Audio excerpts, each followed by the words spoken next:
kita berdoa, sesungguhnya itulah kerinduan hati kami Tuhan kepadamu. Kami rindu akan firman-Mu, karena kami tahu di dalam dunia ini tidak ada suatu perkataan manusia yang dapat mengubah sikap hidup kami, mengubah kehidupan kami, bahkan membawa kami dalam pengenalan akan Tuhan selain daripada firman-Mu Alkitab suci yang boleh kami miliki, firman yang Tuhan telah berikan kepada kami untuk kami baca, kami merenungkan supaya kami semakin mengenal Tuhan, tahu rencana Tuhan, berjalan dalam kehendak-Mu.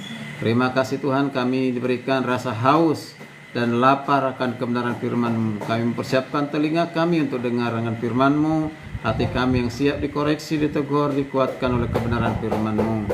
Terima kasih Tuhan, urapi kami semua, berikan kami hikmat supaya kami boleh mengerti dan siap menerima, mengerjakan dan melakukan, bahkan membagikannya kepada orang lain. Berfirman-Lah Engkau Tuhan, kami siap mendengar dalam Kristus Yesus, firman yang hidup. Kami telah berdoa dan mengucap syukur, dan setiap kita yang siap mendengarkan firman Tuhan berkata bersama amin. Shalom. Shalom. Apa kabar? Tuhan. Ya, suara saya masih serak-serak basah atau serak-serak lahap. Ya, masih baru pulih dari flu, ya. Ya, batuknya juga luar biasa. Satu hari pertama, kedua itu kalau batuk kepalanya sakitnya luar biasa. Jadi hari ini masih tahap pemulihan, maka suaranya pun seperti ini ya. Baik, kembali kita akan bersama-sama diberkati firman Tuhan. Mari, benar-benar kita punya rasa haus dan lapar akan kebenaran firman Tuhan. Karena itulah menentukan kita antusias, semangat untuk mendengarkan firman Tuhan. Jadi bukannya sekedar ya hanya mendengar, tapi memberikan perhatian. Ya, kita lanjutkan firman Tuhan, kitab Kolose. Kitab Kolose pasal yang ketiga. Kalau minggu lalu kita sudah baca dari pasal ketiga juga ayat 5 sampai 11. Hari ini kita lanjutkan ayat 12. Kitab Kolose ayat 12 sampai ayat yang ke-17. Kitab apa? Kolose itu adalah surat Rasul Paulus kepada jemaat di Kolose. Pasal 3 ayat 12 sampai ayatnya yang ke-17. Sudah? Oke. Anak-anak membaca ayat 12.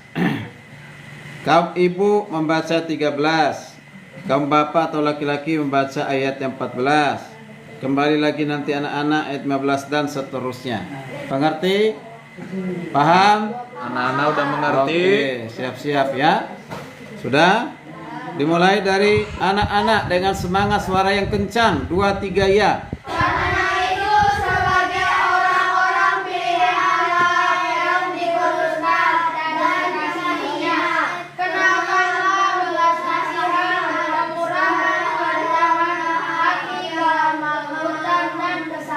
Amin. Kamu ibu. Seorang terhadap yang lain, jangan pula seorang akan yang lain. Apabila yang seorang benar terhadap yang lain, sama seperti Tuhan telah mengampuni kamu, kamu berbuat juga demikian. Pria, di atas semuanya itu kenakanlah kasih sebagai pengikat yang mempersatukan dan menyempurnakan. Hendaklah damai sejahtera. Ayo anak-anak, serentak 2, 3 ya. Hendaklah damai sejahtera itu memelihara hatimu. Karena begitulah kamu telah dekati pada disatukan tubuh dan bersatulah. Hendaklah perkataan Kristus diam dengan segala gayanya di antara kamu, sehingga kamu dengan hikmat mengajar dan menegur seorang akan yang lain, dan sambil menyanyikan mazmur dan puji-pujian dan nyanyian rohani, kamu mengucap syukur kepada Allah di dalam hatimu. Bersama-sama aja 17, 2, 3 ya. Dan segala sesuatu yang kamu lakukan dengan perkataan atau perbuatan, lakukanlah semua itu dalam nama Tuhan Yesus sambil mengucap syukur oleh Dia kepada Allah Bapa kita. Puji Tuhan. Saya akan membaca lagi ayatnya yang ke-7 ayat 16 ya. Pertama, hendaklah perkataan Kristus tinggal dengan limpahnya di antara kamu. Ya, sehingga kamu dengan segala hikmat mengajar dan menegur seorang akan yang lain sambil menyanyikan mazmur puji-pujian, nyanyian rohani. Kamu mengucap syukur kepada Allah di dalam hatimu. Segala sesuatu yang kamu lakukan, ya, dengan perkataan atau perbuatan, lakukanlah semua itu di dalam nama siapa? Tuhan Yesus, sambil mengucap syukur melalui Dia kepada Allah Bapa. Saya minum dulu ya. Boleh kan? Boleh. Oke, dari 2 ayat tadi yang saya ulang baca itu, disitulah tema atau topik firman Tuhan hari ini. Perkataan dan perbuatan. Ya, apa perkataan dan perbuatan. Jadi bertumbuh dalam perkataan dan perbuatan. Oke. Kalau perkataan itu udah pasti perkataan siapa? Perkataan Tuhan. Ya. Tidak satu pun ada perkataan manusia mengubah manusia. Ya, tapi perkataan Tuhan itu sanggup mengubah siapa? Manusia. Tiada pujian, si firman-Mu mengubah sikap hati. Ya, sikap hati gitu ya. Nah, kalau sudah diubahkan sikap hati, waduh, itu kehidupan kita kehidupan yang berkenan kepada Tuhan, menyenangkan hati sesama. Ya, puji Tuhan. Ya, perkataan itu adalah perkataan firman, perkataan yang rohani, tentu juga harus sesuai dengan perbuatan. Makanya perkataan dan perbuatan itu 2 hal yang tidak bisa dipisahkan.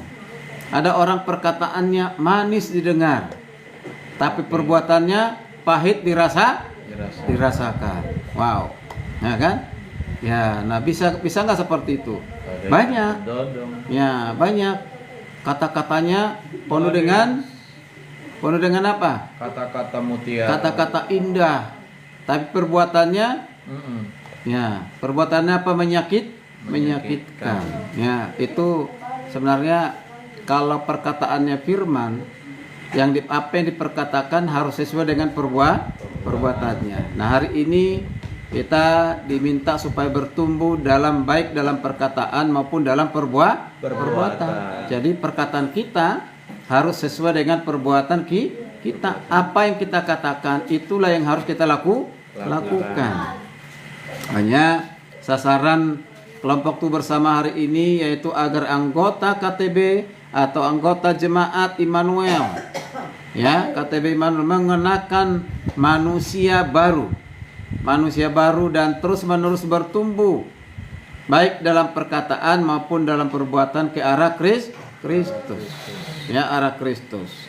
Nah, jadi hari ini kita mulai bersama-sama bahwa setiap orang yang sudah menerima Kristus harus mengalami namanya perubahan.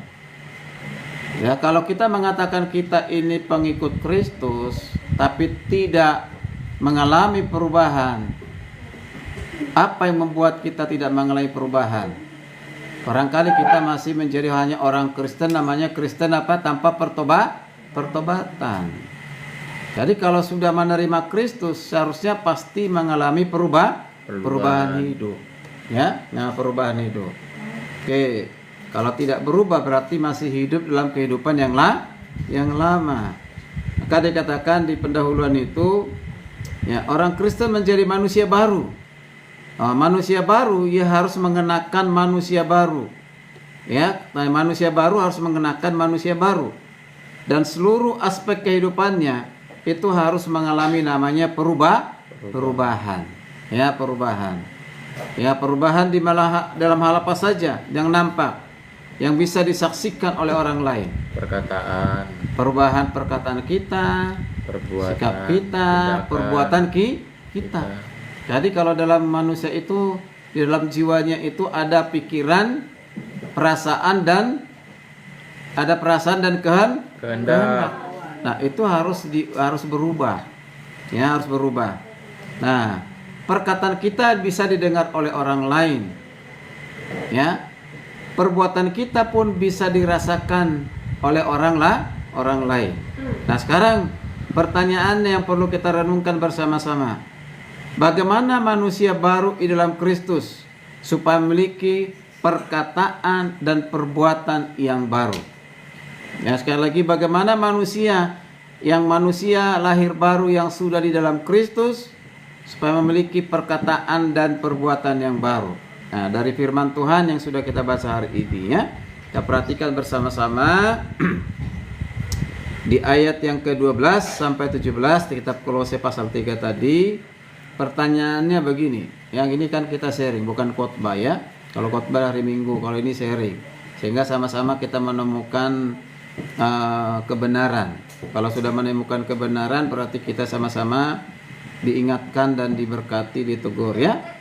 Oke, karakter manakah yang harus dikenakan oleh jemaat Kolose karena mereka sudah menerima Kristus?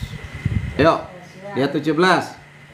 Ada karakter apa saja? Kenakan kekudusan. Ya, dia mulai dari 12 apa?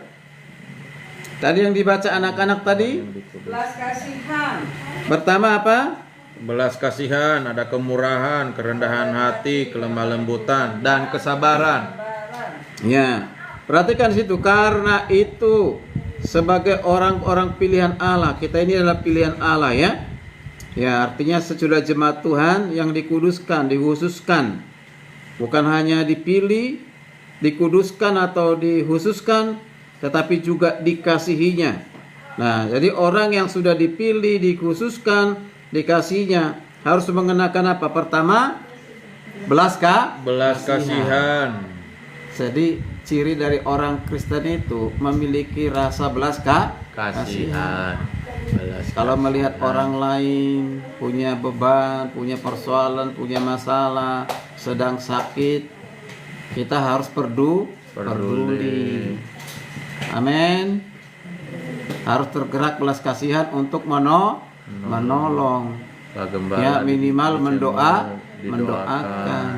Tidak boleh kita hanya berpangku tangan di bawah. Ada sesuatu yang harus kita lakukan. Jangan kita tega kepada orang yang punya persoalan masalah begitu ya. Ya, kalau kita melihat mereka ya memiliki persoalan masalah, kita tahu kita minimal datang mendoakan, kalau bisa melakukan hal yang lain. Kan di dalam kehidupan kita sehari-hari kita bisa menemukan banyak orang yang membutuhkan pertolongan. Dimulai dari siapa? Lingkungan orang-orang percaya. Ya, itu ya, jangan tidak mau tahu itu ya. Lalu dikatakan apa lagi? Kenakanlah apa? Kemurahan. Orang berbelas kasihan pasti punya kemurahan hati. Apa itu kemurahan? Ayo, Bu. Ini lawan dari orang pelit, orang egois. Berarti bermurah hati, orang yang lawan dari orang yang kikir. Orang yang bermurah hati itu suka memberi, suka menolong, ya, suka menolong. Tangan. Jadi memberi itu bukan karena kita berkelebihan, bukan karena kita banyak. Kalau orang memberi karena berkelebihan, karena dia biasa. banyak, itu gampang. Orang tidak percaya pun bisa melakukan itu. Tapi kalau kita bermurah hati dari segala kekurangan, keterbatasan kita, itu namanya baru hebat. Nah, hebat. Makanya terkenalnya orang Kristen itu di situ. Ya, karena kita orang bermurah hati, tidak pandang bulu, tidak pilih bulu kasih. Ya. Nah, itu bermurah hati. Pokoknya dia menolong orang itu tidak ada rasa tidak pernah rasa menyesal, tidak pernah merasa berat hati. Ya udah menolong aja gitu, ringan dikatakan ringan tangan itu apa namanya? Ya. Nah, jadi pokoknya merasa terbeban lah gitu ya. Nah, diikuti lagi dengan apa dikatakan di situ? Kerendahan hati. Wow, orang yang rendah hati itu adalah ciri khasnya, yaitu orang yang tidak egois, orang yang lebih mengutamakan kepentingan orang lain atau kepentingan bersama. Jadi bukan dia melulu yang dipikirin. Itu orang rendah hati. contoh rendah hati itu contoh yang paling sempurna adalah siapa? Tuhan Yesus. Tuhan Yesus. Tuhan Yesus. Pernah nggak kita bayangkan dia adalah Tuhan, pencipta langit, bumi dan segala isinya, pemberi napas hidup kita. Dia ada di sorga, bertata di sorga, tinggal di sorga, datang ke dunia yang penuh dengan dosa, mau menjadi manusia, mau jadi hamba. Itu menunjukkan sifat kerendahan hati, ya kan? Nah, jadi itu bukan suatu kebetulan, tapi itu menjadi suatu contoh bagi orang Kristen, bagi pengikut Kristus. Kita harus rendah hati. Kalau orang rendah hati itu melihat segala sesuatu itu hidupnya karena Tuhan. Tidak ada lagi mengatakan karena saya, karena kekuatanku, karena kemampuanku, karena kehebatanku. Tidak ada lagi yang demikian. Tapi semua karena anugerahnya. Saya seperti yang sekarang itu karena anugerahnya. Yes. Itu. Ya, jadi jangan ada yang sombong. Ya, sombong. Apa coba yang mau kita sombongkan? Coba. Kita lahir ditolong orang, ya kan? Kita hidup juga banyak ditolong orang. Nanti matinya pun ditolong orang. Nggak bisa hidup sendiri. Bisa nggak lahir sendiri, hidup sendiri, lalu nanti kalau pada saat sudah mati sendiri, ya kan? Mandi sendiri, pergi kuburan sendiri. Ya, masuk ke peti mati sendiri. Lalu nanti berangkatnya ke kuburan, ke pemakaman sendiri, bisa nggak? Bisa. Nah, coba semuanya kita membutuhkan orang lain. Makanya kadang-kala kalau ada yang sombong, nah itu orang yang tidak tahu diri itu, ya kan? Apa yang mau kita sombongkan? Orang kaya sombong masih lumayan. Jadi semuanya kita ini membutuhkan orang lain. Karena itu rendah hati. Ya, rendah hati. Kelemah lembutan, kesabaran. Lemah lembut di sini, ya kita lemah lembut itu pengertiannya itu adalah ya apa ya? Kalau kita sabar ya, bisa menahan diri dari amarah, dari emosional, menahan diri ketika orang lain melakukan dosa. Jangan kita menghakimi, tapi mengampuni, kan? Ya, menahan diri itu lemah lembut. Itu namanya mengendalikan diri ya dari hal-hal yang negatif gitu. Itu namanya lemah lembut.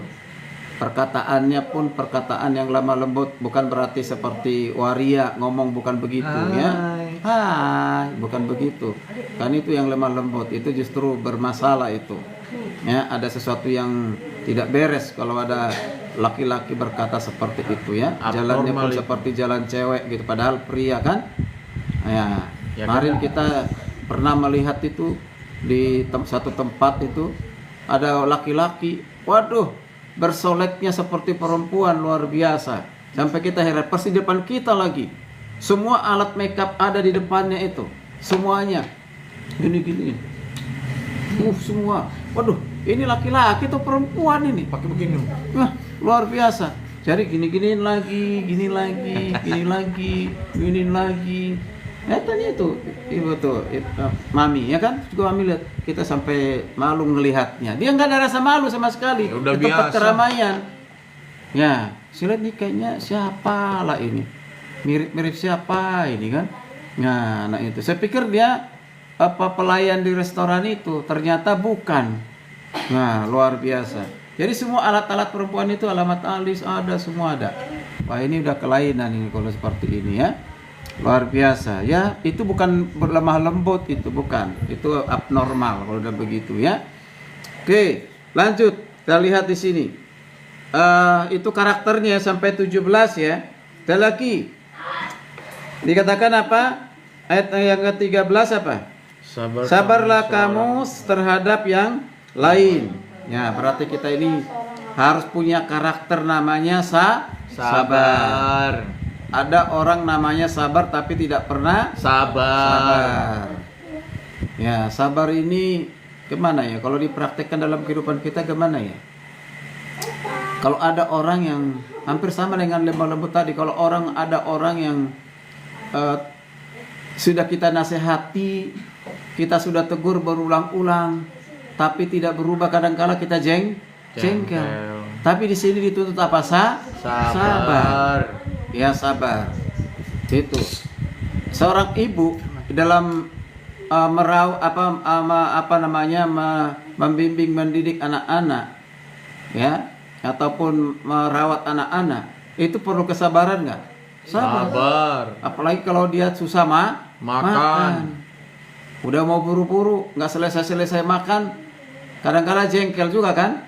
Nah, di situ dibutuhkan apa? Kesabaran. Kesabaran, begitu. Jadi sabar, ya sabar. Kalau ditulis dalam Alkitab supaya kita sabar, percayalah kita bisa mampu. Hanya kita mau atau tidak. Lalu dikatakan di situ adalah apa lagi? Dia yang mengampuni. Mengampuni. Dalam prakteknya kita susah ini. Iya. Ya kan? Dalam prakteknya banyak orang Kristen susah untuk mengampuni. Butuh waktu butuh proses yang panjang. Ya. Nah makanya kasih itulah yang bisa menutupi banyak kesalahan orang lain. Ketika orang lain melihat kita, ketika orang lain menyakiti hati kita, lalu kita balik mengasihi dia, melebihi dari bencinya, maka benci itu akan berubah jadi apakah? Kasih. Itu yang ada, ya kan? Nah, bukan benci tambah benci. Ya, bukan lagi benci tapi rindu. Mana ada itu? Ada nggak dalam konsep Alkitab? Rindu tapi benci, ada nggak? Rindu tapi benci, ada nggak dalam konsep Alkitab itu? Rindu tapi benci, benci tapi rindu nggak ada itu ya. Nah, lagunya siapa dulu itu? Obi Mesak atau siapa ya? Nggak ada itu. Kalau sudah rindu pasti karena mencintai, karena mengasihi. Nah, maka dikatakan di seorang mempunyai keluhan terhadap yang lain. Apa ini? Ampunilah seorang akan yang lain apabila yang seorang mempunyai keluhan terhadap yang lain, sama seperti Tuhan telah mengampuni kamu. Jadi dasar pengampunan kita apa? Mengapa kita harus mengampuni sesama kita? Karena Tuhan telah mengampuni Karena Tuhan kita. terlebih dahulu mengampuni kita. Nah, kalau kita tidak mengampuni orang lain, itu tandanya kita belum mengalami pengampunan dari Tuhan, atau mengabaikan pengampunan dari Tuhan. Tapi kalau kita mengampuni kesalahan orang lain, itu berarti kita menghargai pengampunan Tuhan. Amin. Kita belajar itu dari segala hal yang membuat kita sakit hati, kepahitan. Jangan pernah menyimpan dendam, sakit hati yang berlarut-larut. Ampuni siapapun itu. Amin. Ya. Belajar terus mengampuni. Ayat 14 ini seringkali digunakan kalau orang mau menikah ya. Kalau mau dipersatukan dalam suatu pernikahan atau nasihat dalam pernikahan. Ayat 14 ini dia katakan apa? Ya, di atas semuanya itu kenakanlah kasih sebagai pengikat yang mempersatukan dan yang menyempurnakan. Betul itu. Dalam satu keluarga, dalam satu persekutuan, suatu jemaat, yang dapat mempersatukan itu hanya kasih. Ya, kalau melihat perbedaan dari sukunya, dari bahasanya, pendidikannya, ekonominya, karakternya, kalau kita hanya melihat itu sulit untuk bersatu.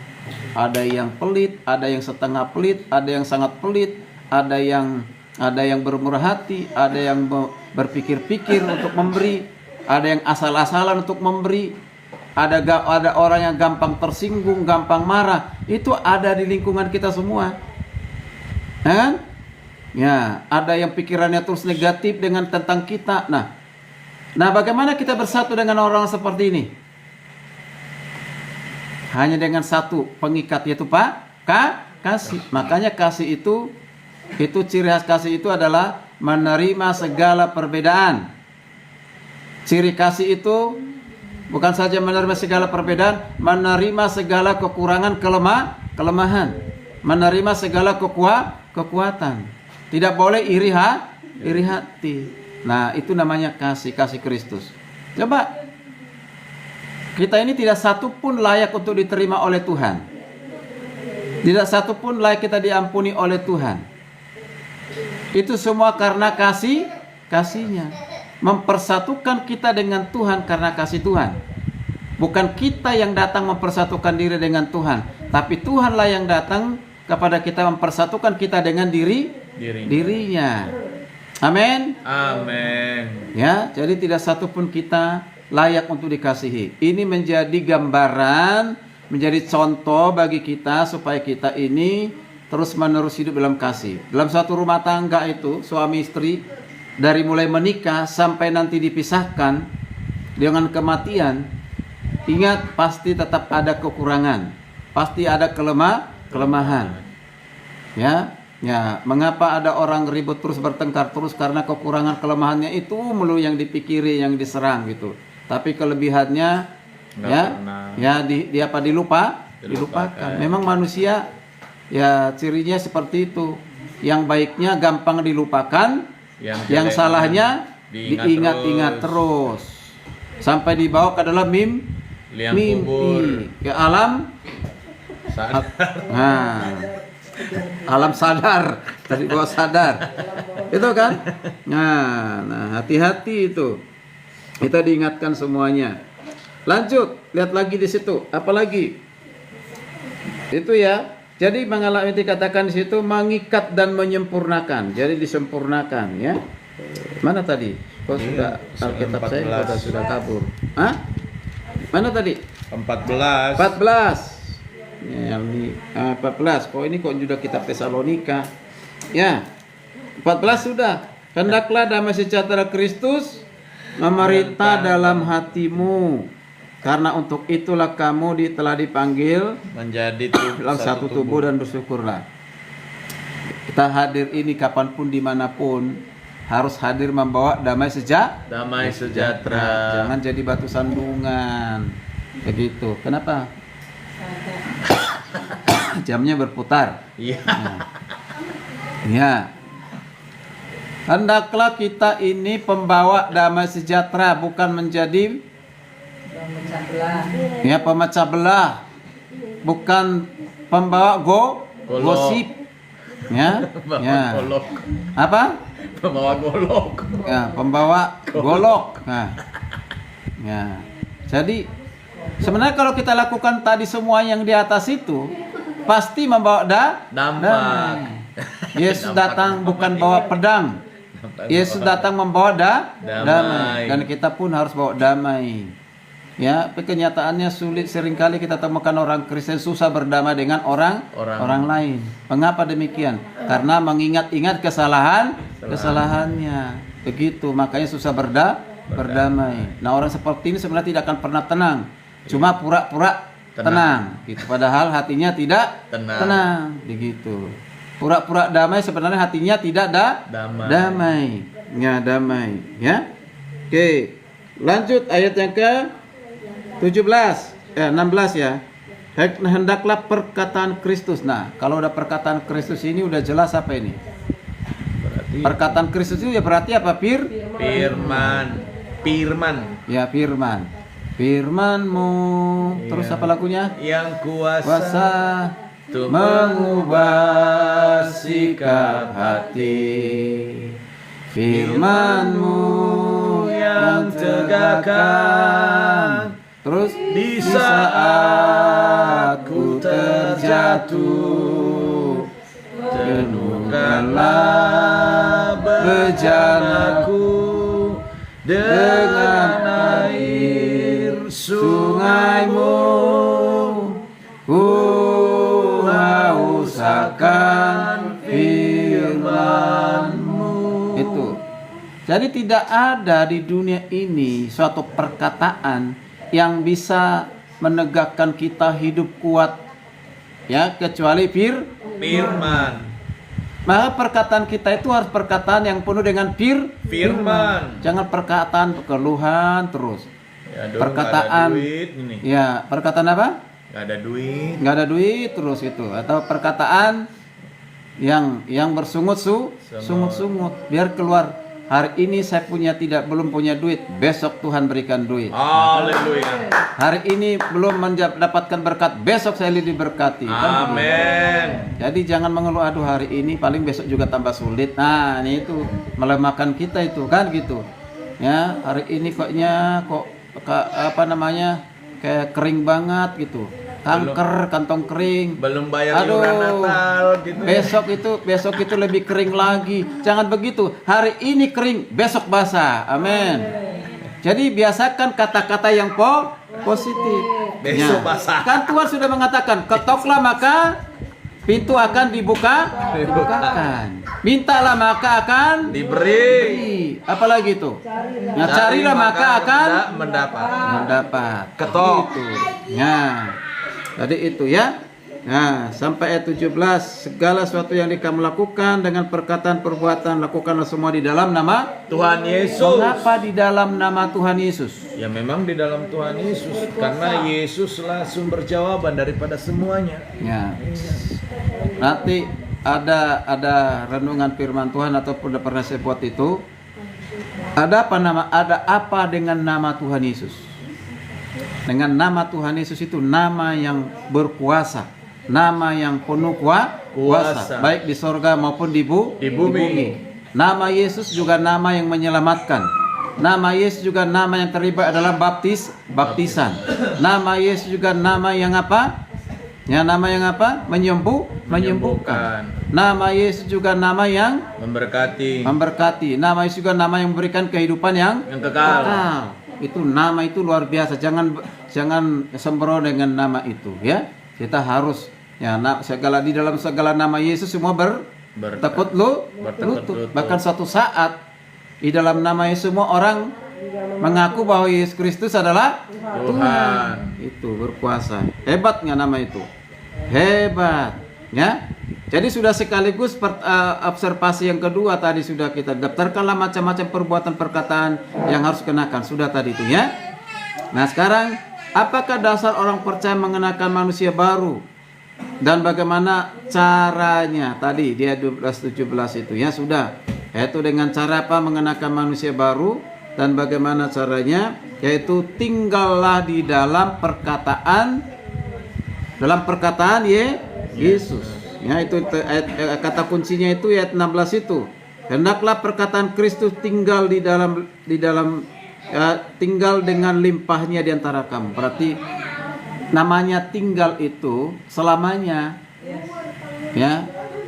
Jadi bukan seperti tamu yang datang ke rumah keluar masuk. Berarti diam, tinggal untuk selamanya. Makanya firman Tuhan itu bukan hari ini ya amin, besok lupa. Bukan begitu. Bukan firman itu hari ini kita katakan haleluya puji Tuhan aku diberkati. Besok karena situasinya tidak menyenangkan maka firman Tuhan diragukan. Tidak demikian ya. Itu luar biasa itu ya. Oke. Jadi mengapa orang percaya harus mengenakan manusia baru? Mengapa orang percaya harus mengenakan manusia baru? Karena dengan manusia baru yang membawa kita dalam suatu perubahan, bertumbuh ke arah Kristus. Ya, manusia baru. Jadi kita ini nggak pernah menjadi manusia lama lagi. Terus menerus diperbaharui.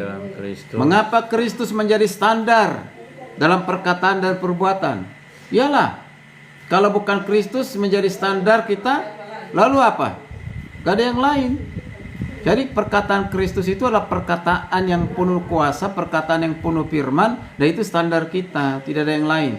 Dan contoh pun yang kita harus teladani adalah perbuatan Yesus. Perbuatan yang penuh belas kasihan, rendah hati, murah hati, ya, yang penuh kasih, sabar. Nah, sabar dan yang lain. Nah itu, dan tidak ada yang lain. Luar biasa. Makanya orang Kristen itu terkenal dengan agama apa? Kasih. Agama yang penuh kasih. Jangan sampai Yesus Kristus dikenal orang lain yang penuh kasih, tapi kita pengikut Kristus nggak memiliki kasih. Tidak seperti Yesus. siapa itu tokoh apa itu salah satu tokoh agama siapa namanya itu? Udah lupa ya, yang dari Hindu apa Hindu ya. Ya, dia kagum dengan ajaran Yesus, ajaran penuh kasih, tapi ketika melihat orang Kristen datang, dia datang ke gereja ingin menjadi orang Kristen, tapi dia perlakukan apa? Ya, tidak diperlakukan penuh kasih, malah disuruh duduk di belakang, bahkan diusir, kau kan bukan orang Kristen. Gitu, dia tidak menemukan itu. Ya, akhirnya dia nggak menjadi orang Kristen deh. Itu kan mengapa? Karena tidak hidupnya orang Kristen tidak sesuai dengan Kristus. Masih banyak nggak seperti itu? Masih. Banyak. Ya masih. Ya. Tuh, jadi kalau kita dikatakan kita ini di dalam Kristus, maka kita harus hidup seperti Kristus. Terakhir, ini didiskusikan.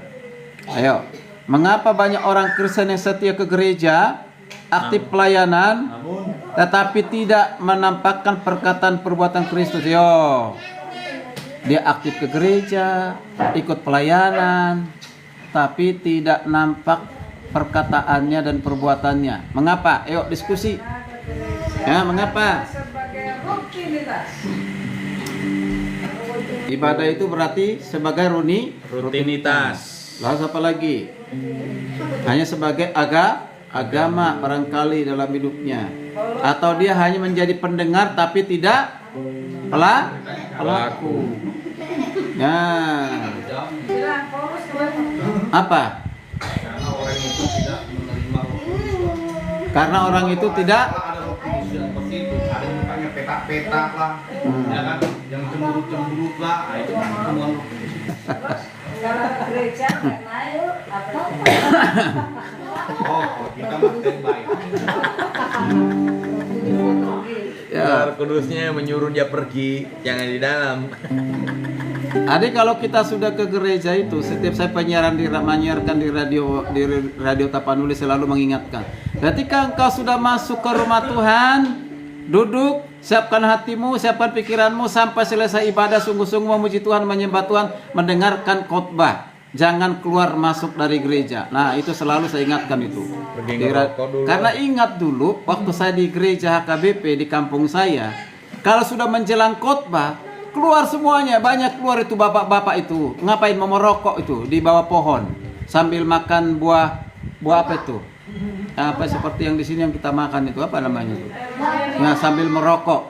Nanti kalau sudah selesai khotbahnya, jamitannya, baru dia masuk. Atau sudah selesai persembahan, dia masuk. Kenapa? Menghindari untuk memberikan persembahan.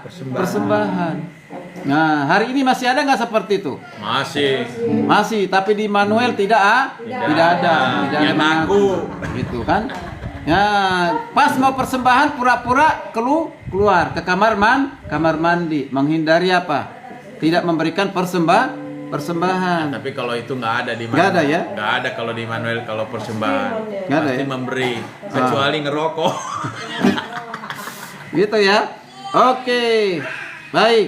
Jadi firman Tuhan hari ini menegur atau tidak? Menegur, ya. Jadi di sini katakan bagaimana pandangan sikap saudara terhadap isu gosip, humor, guyonan, porno bagi orang.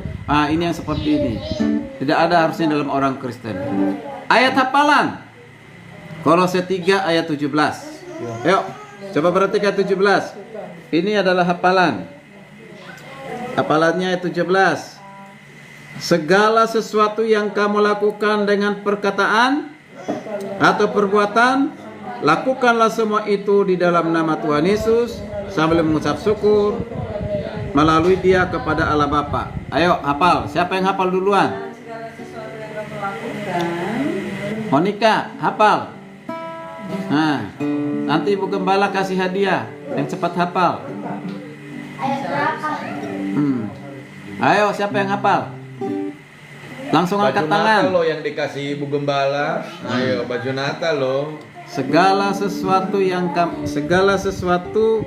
kamu lakukan dengan perkataan atau perbuatan, lakukanlah semuanya itu dalam nama Tuhan Yesus sambil mengucap syukur melalui kepada Dia Allah Bapa. Ada sudah hafal? Dan segala sesuatu yang kamu lakukan. Ayo Gio. Lakukanlah semuanya dalam nama Tuhan Mami kasih baju Natal loh. Terus kalau aku apa sampai ngasih? Iya, enggak Bapak lah. Saya kasih, nanti saya gendong. Ya. Dong, buat apa kakek dong? Ayo, sudah? Udah iya. Sudah? Ayo, Gio. Ayo, bersama-sama dulu tanpa melihat Alkitab. Ayo. Segala sesuatu. Bersalah. Dengan perkataan Ya. Ayo, 3, sama-sama. 2, 1. Segala sesuatu dan perkataan, perkataan perbuatan. Salah, perkataan dulu. Nah itu. Ulangi lagi bersama-sama 2, 3 ya. Segala sesuatu yang kamu lakukan, lakukanlah itu. Perbuatan.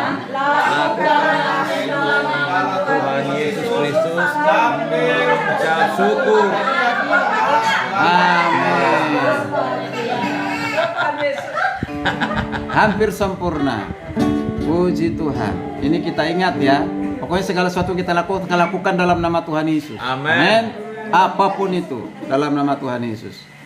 Baik, puji Tuhan. Kiranya firman Tuhan ini memberkati kita semua. Biarlah kita terus berdoa supaya kita terus-menerus diperbaharui oleh Kristus dan hidup seperti Kristus. Kita berdoa mengucap syukur. Mari kita berdoa. Kami mengucap syukur Tuhan atas perkataan dan perbuatan yang baru yang kami boleh terima di dalam Kristus. Kami berdoa biarlah kami sebagai jemaat, pelayan-pelayan Kristus di gereja ataupun di mana kami berada memiliki perkataan dan perbuatan yang memuliakan Tuhan, dan kami menjadi saksi-Mu Tuhan, menjadi saksi bagi Kristus dengan perkataan kami, sikap kami, perbuatan kami yang bisa dilihat, dirasakan oleh orang lain. Jika Tuhan menemukan kami selama ini menjadi batu sandungan, kehadiran kami tidak menjadi terang dan garam bagi orang lain, atau Tuhan menemukan kami masih menghakimi orang lain, merasa orang lebih berdosa daripada kami, ampuni kami Tuhan. Mulai hari ini kembali kami bersama-sama supaya kami terus-menerus mau diperbaharui di dalam Kristus Yesus. Terpujilah nama Tuhan. Di dalam nama Yesus kami berdoa, mengucap syukur atas kebenaran firman-Mu. Bersama-sama kita katakan amin. Puji Tuhan. Shalom. Tuhan berkati.